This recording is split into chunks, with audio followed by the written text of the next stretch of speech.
तो जैसा कि हमने पिछले वीडियो में स्ट्रेस के बारे में पढ़ा था, तो यहाँ पर हम लोग पढ़ लेते हैं स्ट्रेन के बारे में। और स्ट्रेन का भी हमने देखा था formula, change in dimension divide by original dimension. तो आज हम इसको पढ़ लेते हैं, इसके टाइप्स के बारे में। तो इसमें हमने 3 टाइप्स पढ़ने हैं। एक होता है लॉन्गिट्यूडिनल, एक होता है shear strain, longitudinal strain, shear strain, और लास्ट में है वॉल्यूमेट्रिक स्ट्रेन। लॉन्गिट्यूडिनल स्ट्रेन को सिंपली ई से रिप्रेजेंट करते हैं, शियर स्ट्रेन को एस से, और इसको वी से। क्या क्या है समझ लेते हैं इसको। यहाँ पर मान लीजिए एक बार है, बार पर यहाँ पर एक कोई टेंसाइल लोड लग रहा है। टेंसाइल लोड की वजह से टेंसाइल स्ट्रेस इसमें जनरेट होगा, और इसकी वजह से जो स्ट्रेन आएगा उसको बोलेंगे लॉन्गिट्यूडिनल स्ट्रेन। तो यहाँ पर इसकी लेंथ मान लीजिए पहले एल थी, अब ये कुछ बढ़ जा रही है, एल डैश हो जा रही है। तो कितना चेंज इन डायमेंशन हुआ, L dash minus L divided by पहले जो लेंथ थी वो एल।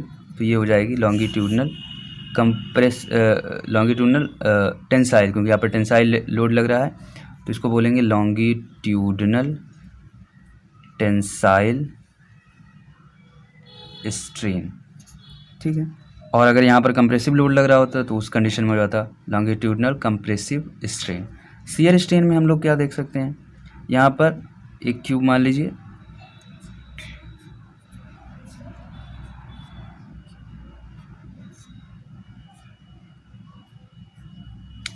थोड़ा सा आप इसको देख लीजिएगा, सही बन जाएगा।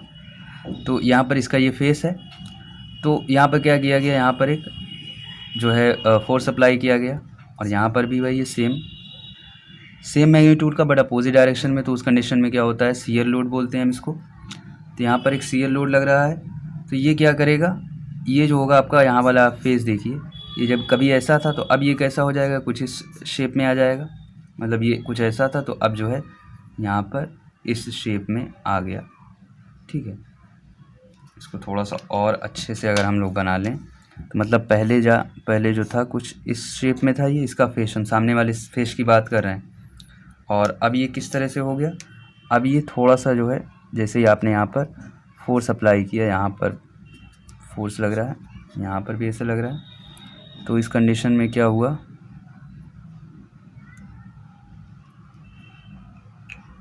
या फिर आप इसको फिक्स भी कर सकते हैं, फोर्स ना लगाइए, तो वो बेसिकली यहाँ पर रिएक्शन काम कर रहा होता है। तो यहाँ पर इस कंडीशन में देखिए, यहाँ पर ये जो इसका फेस था, ये जो इसकी साइड थी, वो कुछ यहाँ पर इस शेप में आ गई। तो यहाँ पर आप देखेंगे ये जो स्ट्रेन यहाँ पर जनरेट हुआ, इसको फाई जो एंगल आ गया, इसको बोलेंगे शियर स्ट्रेन। इसकी वैल्यू क्या हो जाएगी, यहाँ पर आप इसको फाई से अगर बहुत छोटा है, या फिर इसको tan फाई से डिनोट करते हैं, तो ये जो हो जाता है इसको बोलते हैं ES। इसकी वैल्यू क्या हो जाएगी, ये वाली जो लेंथ है और डिवाइडेड बाई ये वाली, क्योंकि जो tan फाई की वैल्यू होती है वो क्या होती है, नॉर्मल डिवाइडेड बाई बेस। तो यहाँ से आप देख सकते हैं कि शियर स्ट्रेन की वैल्यू क्या हो जाएगी। फिर वॉल्यूमेट्रिक स्ट्रेन की अगर हम बात करें, तो इसको हम एग्जांपल से अगर समझें, मान लीजिए कोई बॉल है, वो एक पानी के अंदर है।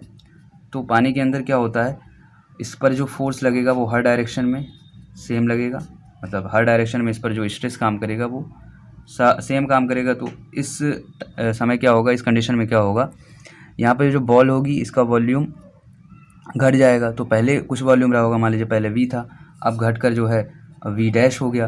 तो V डैश घट गया और V पहले था, मतलब V minus V dash divided by V, मतलब पहले और जो बाद में वॉल्यूम था, मतलब change in volume divided by original volume.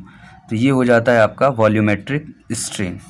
तो वॉल्यूमेट्रिक स्ट्रेन क्या हो गया, यहाँ पर आप फाइंड आउट कर सकते हैं। इसको आप इस तरह से भी लिख सकते हैं, delta V divided by V, EV की वैल्यू, या फिर DV डिवाइडेड बाई V लिख सकते हैं, EV की वैल्यू। डिफ्रेंशिएशन आप करके यहाँ पर जब देखेंगे तो ये हो जाएगा वॉल्यूमेट्रिक स्ट्रेन।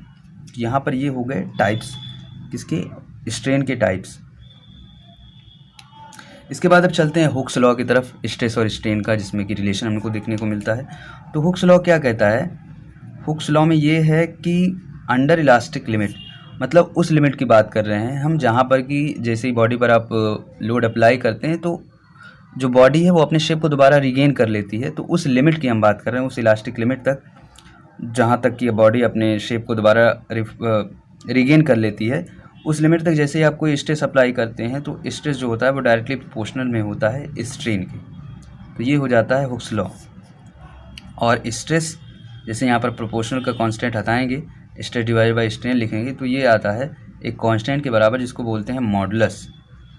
तो तीन आपने स्ट्रेन देखे, तीनों कंडीशन में जो आपके मॉडुलस बनेंगे, मॉडुलस इसको बोलते हैं, इसको अगर अच्छे से लिखें मॉडुलस। तो जो मॉडुलस होता है वो तीन कंडीशन में आपको देखने को मिलेगा। लॉन्गिट्यूडनल स्ट्रेन की कंडीशन में आप देखेंगे तो वो होगा यंग मॉडुलस। शियर स्ट्रेन की कंडीशन में आप देखेंगे तो वो हो जाएगा modulus of rigidity. Volumetric strain की कंडीशन में देखेंगे, मतलब तीन कंडीशन थी आपके पास, जब टेंसाइल लोड लग रहा हो तो इस कंडीशन में जो मॉडुलस आएगा उसको बोलेंगे यंग मॉडुलस। यंग मॉडुलस इसको रिप्रेजेंट करेंगे ई से, कैपिटल ई से।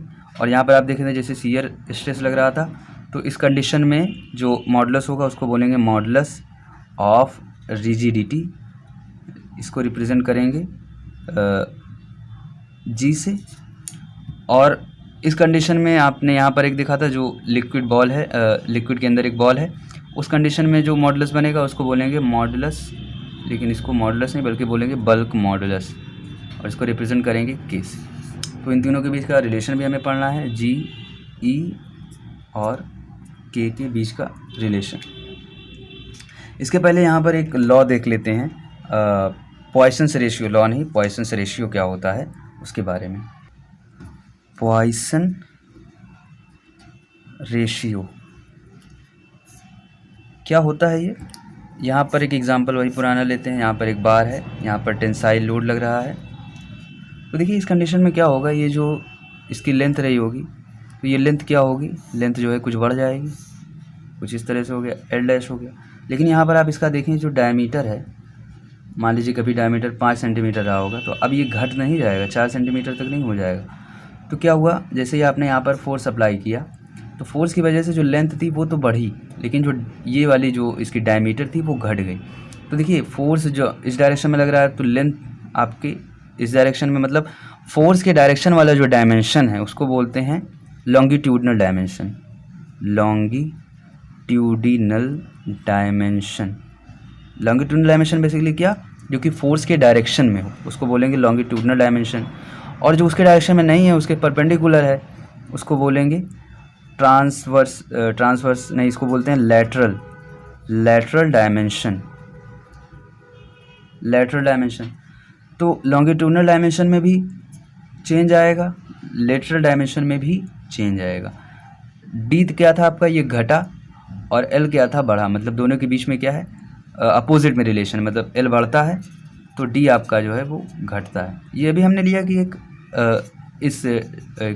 सर्कुलर शेप की बार है, अगर यहाँ पर आप रेक्टेंगुलर शेप का लेते तो यहाँ पर एल लेंथ दी गई है, यहाँ पर बिड्थ मान लेते बी है और हाइट कुछ एच है, तो यहाँ पर बी और एच ये दोनों लेटरल डायमेंशन हो जाते।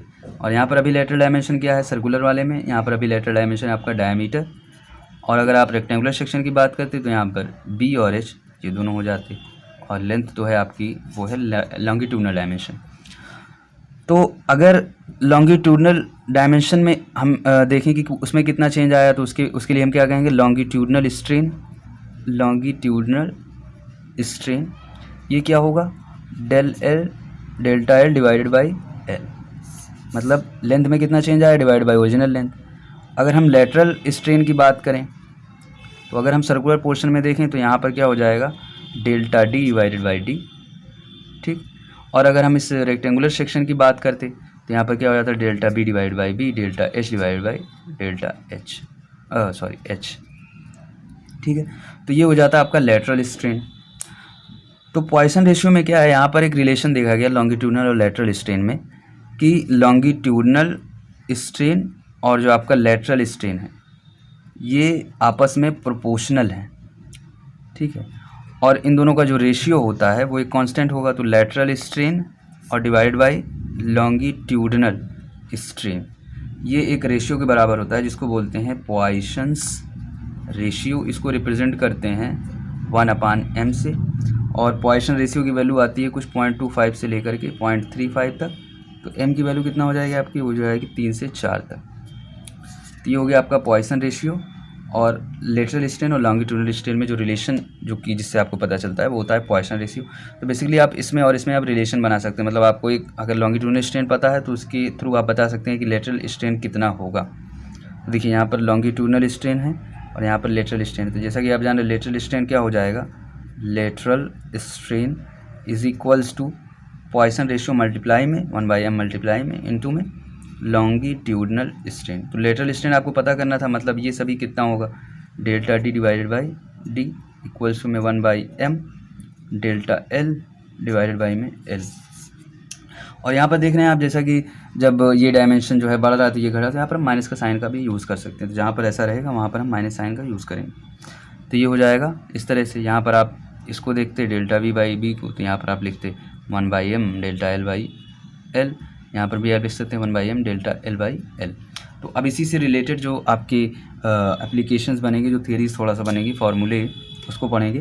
तो आज के वीडियो यहाँ पर एंड करेंगे और इसका जो अगला वीडियो होगा इसमें हम लोग पढ़ेंगे, जैसे कि कोई यहाँ पर रेक्टेंगुलर सेक्शन आपने देखा था, तो इस टाइप में जो स्ट्रेन बनेगा, वॉल्यूमेट्रिक स्ट्रेन बनेगा, उसकी वैल्यू कैलकुलेट करेंगे। जैसे कि यहाँ पर आप देखें, यहाँ पर सभी डायमेंशन में आप स्ट्रेन तो पता ही कर सकते हैं, तो वॉल्यूम में कितना स्ट्रेन आएगा उसको हम लोग पता करेंगे। और भी बहुत सारे जो इसके पार्ट्स बनेंगे, कई सारे जो इसकी कंडीशंस बनेगी उनको पढ़ेंगे। तो आज का वीडियो यहाँ पर एंड करेंगे।